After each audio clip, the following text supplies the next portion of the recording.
Buenas tardes, amigos. Este es el programa Diálogos del Montonero. Bueno, América Latina y, por qué no decirlo, también el mundo ha sido conmocionada por el asesinato del candidato de la derecha de Ecuador, el señor Fernando Villavicencio.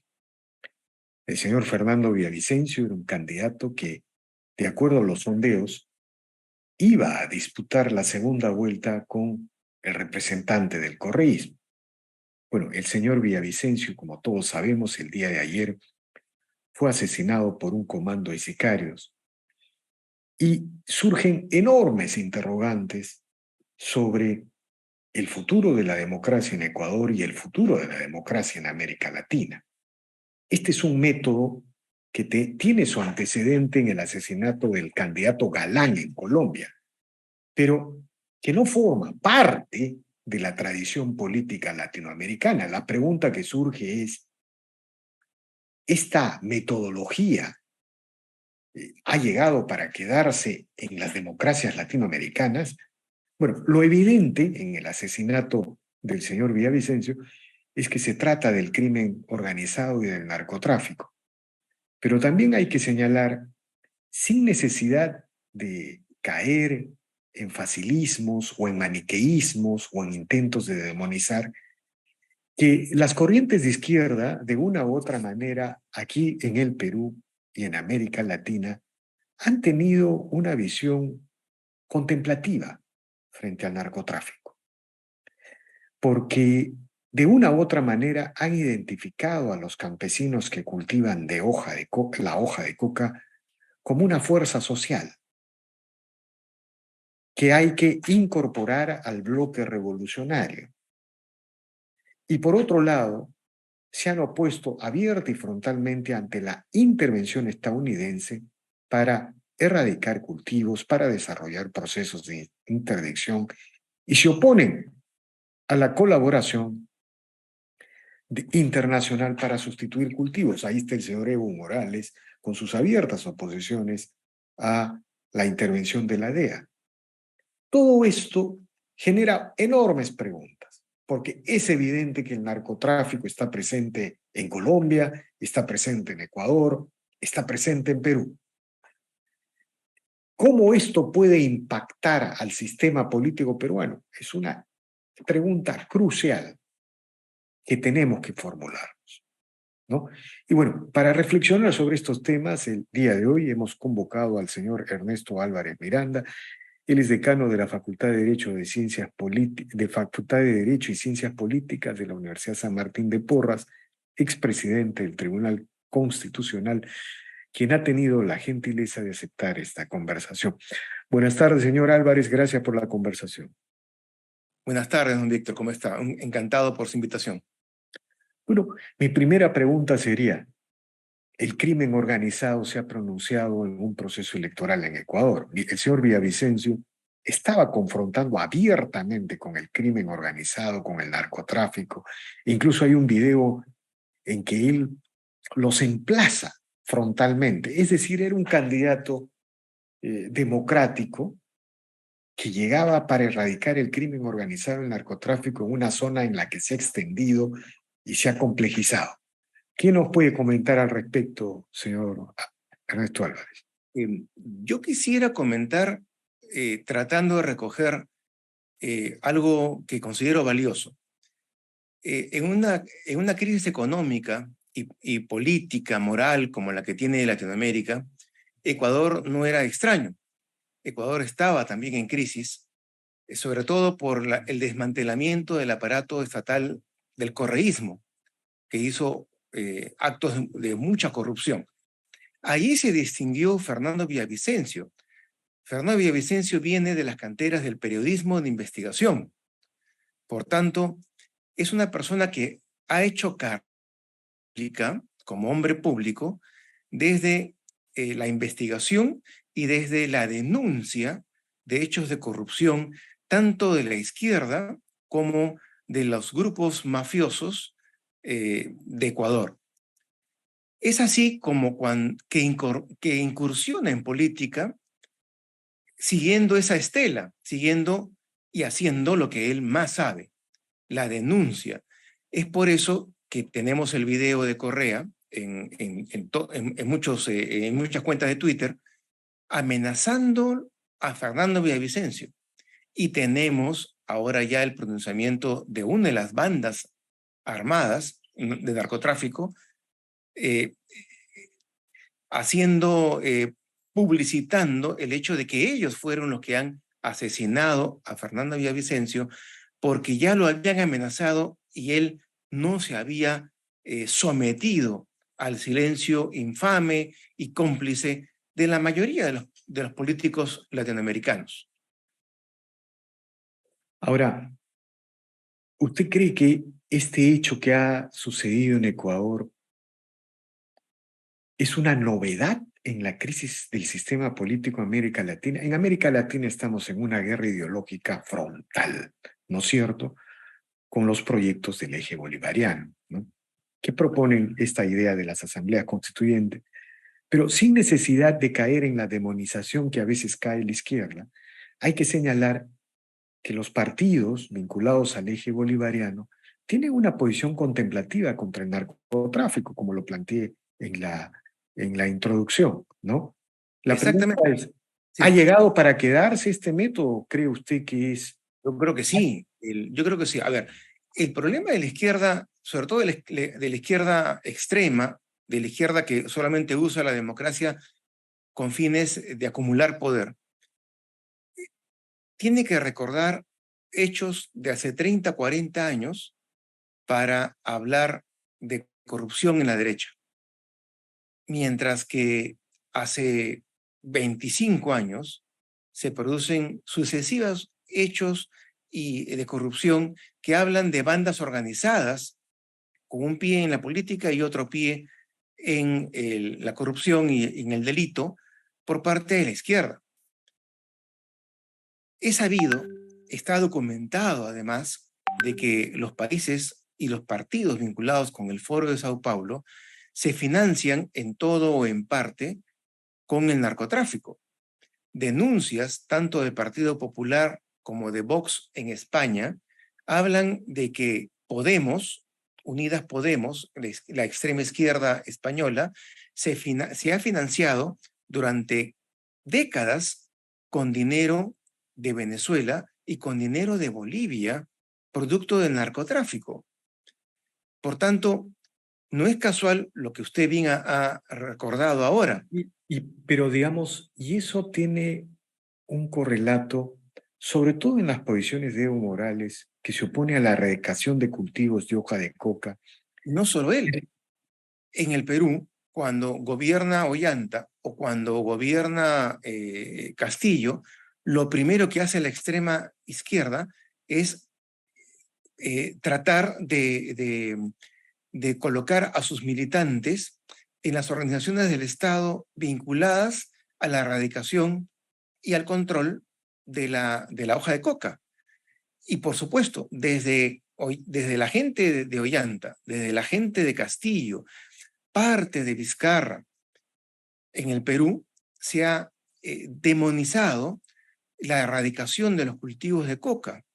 Y en Colombia, por ejemplo, recordemos de que incluso la Corte colombiana, la Corte Constitucional colombiana, que está vinculada a sectores académicos de la izquierda extrema, declararon inconstitucional no solamente uno, sino todas las formas químicas de erradicación, dejando tan solo la chaquitaria del funcionario para arrancar planta por planta, cosa que Y, es absolutamente imposible. y un poco para agregar a la que usted señala, recuerdo haber escuchado al señor Gustavo Petro hablar de la industrialización, también repetir este argumento viejo, eh, sin mucho fundamento, de la industrialización de la hoja de coca que empezó este, Evo Morales, que acá lo repitieron los castillistas, Castillo también lo repitió.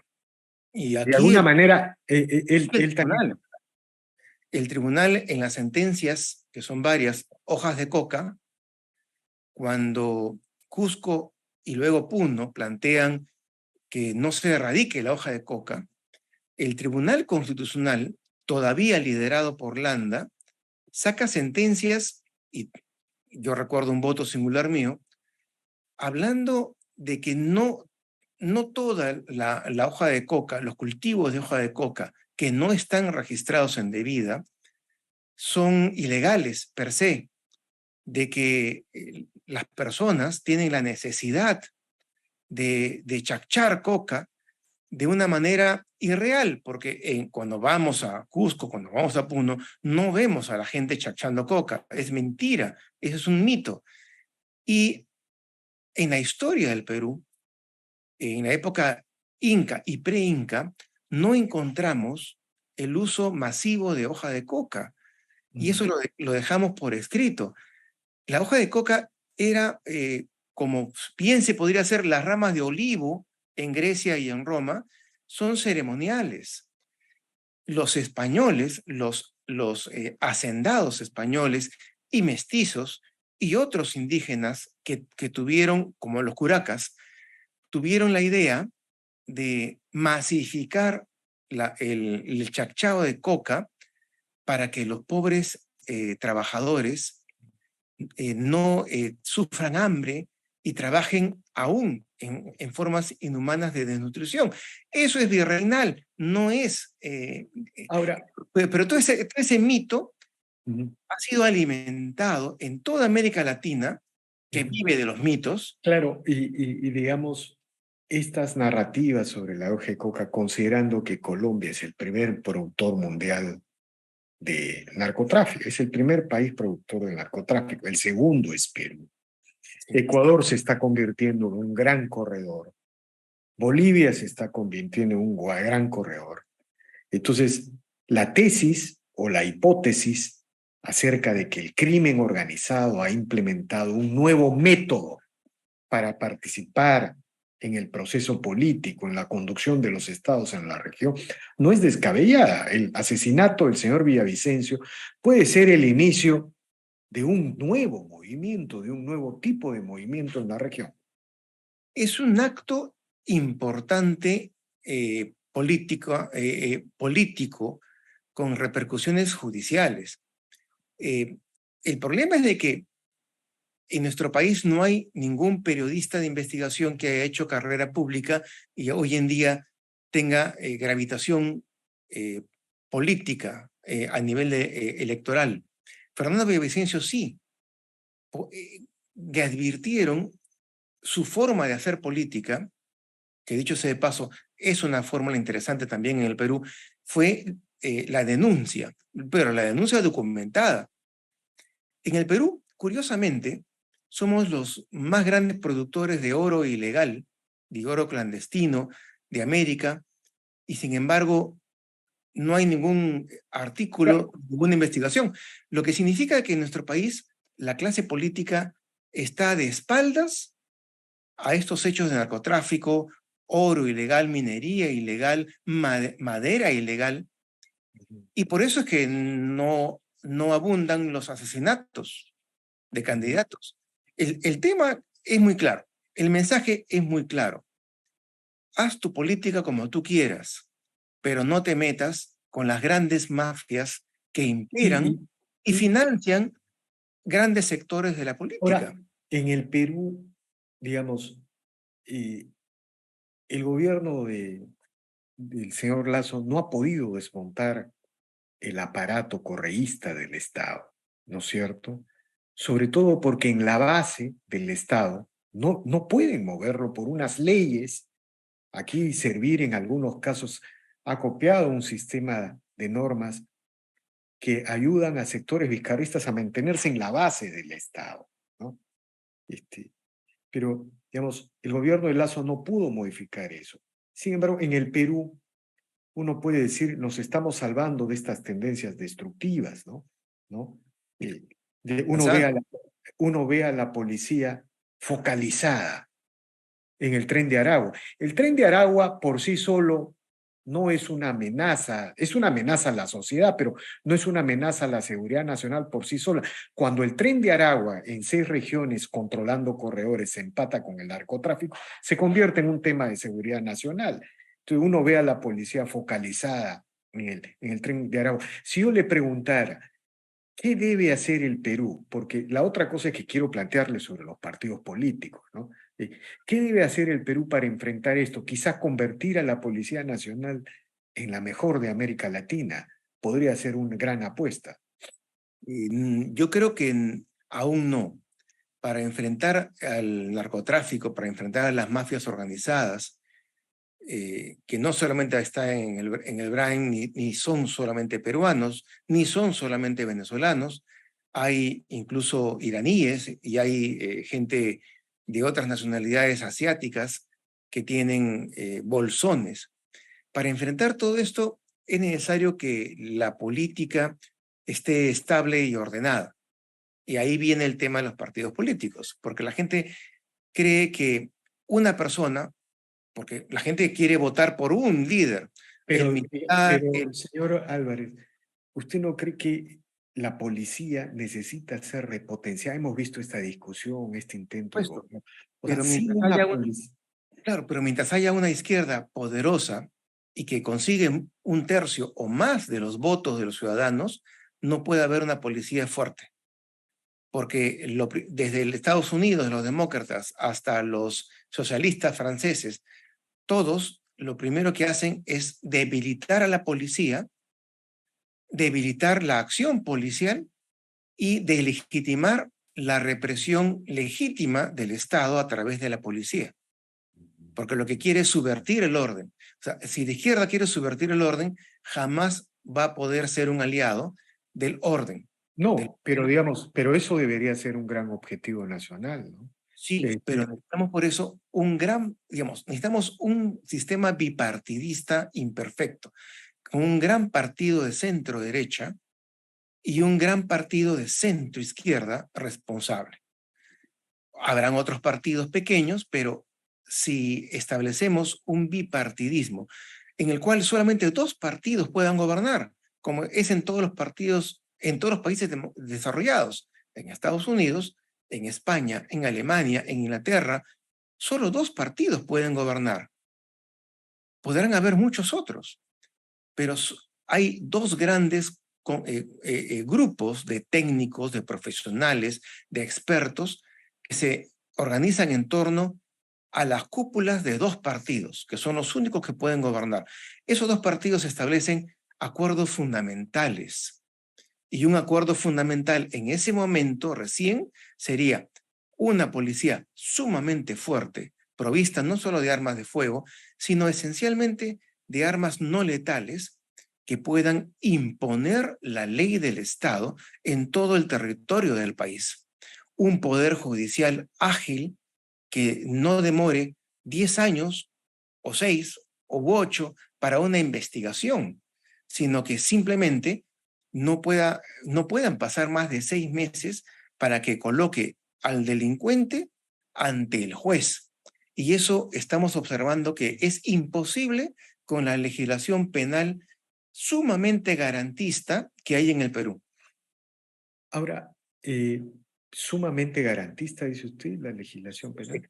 El nuevo Código Procesal Penal está lleno de buenas intenciones, pero ha sido aprobado, Se bueno, re- pero ha se- sido elaborado por penalistas que litigan en favor de delincuentes, de forma tal que es casi imposible que un suboficial de la policía haga lo que nosotros entendemos por un parte policial, el informe policial, de manera tal que pueda pasar los filtros legales y se pueda llevar al delincuente ante el juez.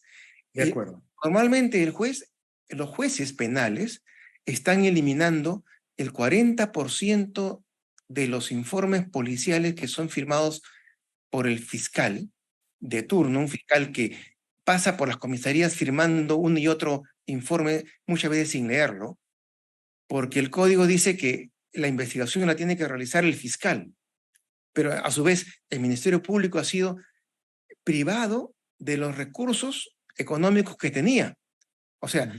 hay si fuésemos conspiranoicos, malintencionados, pensaríamos que todo esto ha sido elaborado en beneficio de la corrupción y de las mafias.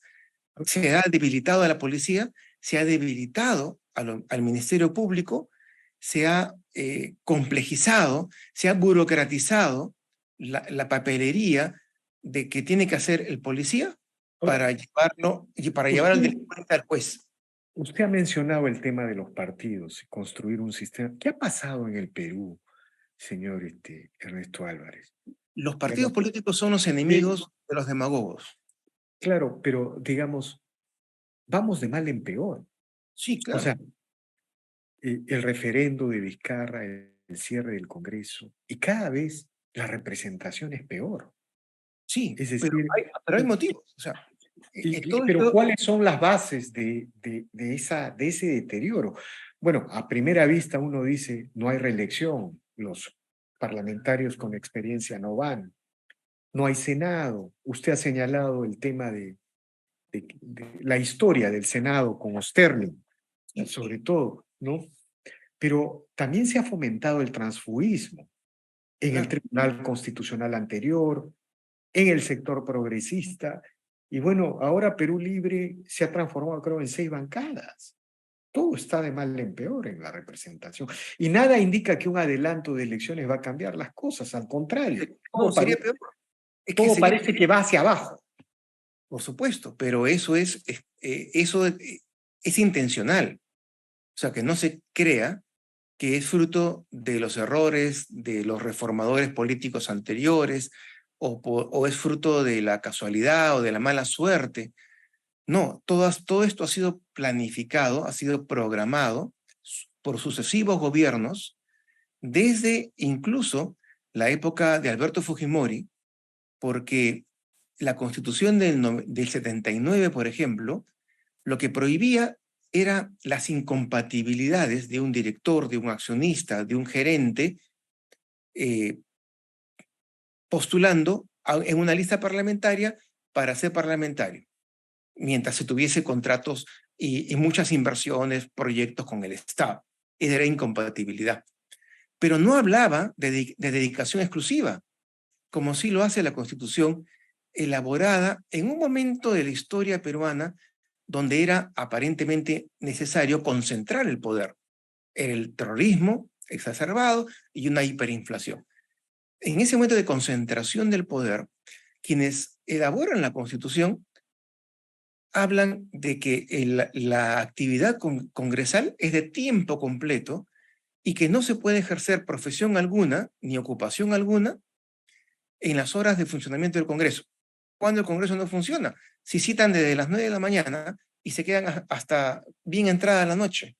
O sea, esa es dedicación exclusiva. ¿Qué ha pasado? Felipe Osterling llegaba de su estudio, donde era director fundador, Enrique Bernales llegaba de la Comisión Andina de Juristas, Breña de la CGTP, Enrique Malo llegaba de Farmaindustria, donde era Garrido Malo. Garrido Malo, llegaba desde su industria en química, todos a aportar al Senado en la noche. Aquí a nadie se le podía ocurrir decir, no, los parlamentarios a partir de ahora tienen que dedicarse exclusivamente a esto. Obviamente, por eso es que no tenemos ningún socio, ni siquiera, no hablamos de socio principal, no tenemos ningún socio de ningún estudio de abogados importante. No tenemos ningún directivo de una ONG importante. No postularía ni Demos ni los de ninguna ONG importante porque más ganan Claro, lo usted está ahí, privado que lo público. usted está No, ahí describiendo un problema que surge con la Constitución del 93, pero en los últimos 20 años, en estos 4 parlamentos que hubo antes de Castillo, han seguido dando leyes. claro, se ha notado el deterioro, pero digamos, todavía no habíamos tocado fondo, ¿no? No. No, uno, Además, después de Vizcarra es cuando uno toca fondo. ¿Qué pasa ahí? Porque, digamos, esto de los mochasueldos, esto de los niños y todos estos escandalillos que existen y que van deteriorando la representación parlamentaria, es la novedad que nos trae Vizcarra. O sea, no había ese nivel de deterioro antes. Entonces, ¿Qué es lo que explica eso? O el hecho de que Perú Libre estalle en 7 bancadas, ya no sé, ya es imposible contar, ¿no? Pero digamos, va en escalera, ¿no es cierto? ¿Qué podemos hacer para que una persona joven, brillante, que destaca en la sociología o en la economía, no postule, no se meta a la política? Hay que obligarlo a presentar una serie de declaraciones de incompatibilidad, que declare todos sus ingresos en los últimos 10 años, que transparente a todos sus clientes si es abogado. Ningún abogado importante postula, por supuesto, por dar y hablar de sus clientes y qué causas ha defendido. No puede hacerlo. ¿Por qué? Porque le debe reserva a las causas de los clientes. Y si a eso le agregamos el hecho de la no reelección, No, y hay algo más, se ha debilitado adrede el papel de los partidos. sí, por supuesto. Hoy un tránsfuga tiene más poder en el Congreso que el partido. Y eso, yo sé que en las legislaciones europeas, si alguien sale de un partido, pierde la curul y el partido lo reemplaza. O pierde la curul o, como en España, pasa al grupo mixto. El grupo mixto no puede presentar proyectos de ley, no tiene participación en la mesa directiva ni en comisiones. No, incluso Queda en el curul, pero su participación es marginal. Vale la pena, asume el costo, ese parlamentario cuando de verdad es una cuestión de conciencia. de acuerdo. Pero aquí, Y el hay tribunal sentencias del Tribunal Constitucional que dicen que la libertad individual, la expresión de la de conciencia individual del participación, parlamentario es superior a la idea de partido. Obviamente, bueno, es en eso que sí. esa mayoría del tribunal, que es un tribunal de Vizcarra, lo que quiso fue terminar por destruir a la mayoría fujimorista. Con ese norte, con ese objetivo, dieron una sentencia horrorosa que no pondera, porque el tribunal ve casos límites donde tiene que ponderar asuntos muy delicados y pondera derechos. No pondera.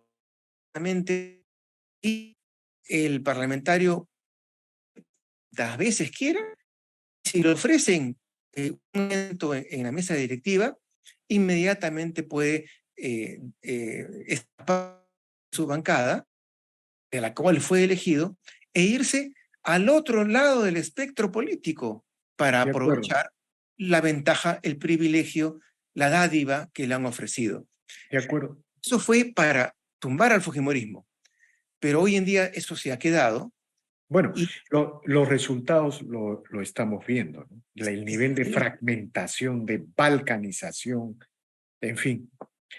En luego, fin, aunque sea impopular, disolvió la protección parlamentaria en cualquier parte del mundo para poder decir e investigar al poder, a los grupos de poder. de Porque acuerdo. claro, a uno no lo van a denunciar por lo que ha dicho o por la denuncia. A uno lo van a buscar, incluso como hemos visto en las candidaturas a cargos públicos, hasta las papeletas de tránsito. De acuerdo, señor Ernesto Álvarez Miranda. Muy agradecido por estas reflexiones. Seguramente seguiremos conversando más adelante. Y bueno, el tema de los partidos es un tema de agenda. No va a haber reforma política si es que no se reforma el futuro, el destino de los partidos políticos. Muy agradecido, señor A Ernesto ustedes las Álvarez. gracias. Bien, amigos, esta ha sido una nueva edición de Diálogo del Montonero. Regresamos en la siguiente edición. Gracias.